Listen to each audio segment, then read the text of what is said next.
बड़ी बातचीत इंडस्ट्री के लोगों से, पूरी पिक्चर बची है अभी प्रोमो देख। मेरे किस्से सुनोगे तो रो दोगे, लश्करी खुशी बकचोदी दोनों से भली बात थी। हमें रोका था बहुतों ने, परिवार खुश मुझे तुम क्या ही रोकोगे।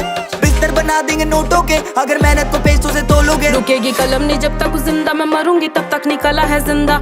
मुझे लगता है जानती सब हूँ मैं, हार या जीत की होती नहीं चिंता। मैं सुनती हूँ लोगों को ज्यादा नहीं, पर मैं जानती सबके हूँ दिल का। मेरे होते पड़ोसी अमीर जो पैसा या बातें बनाने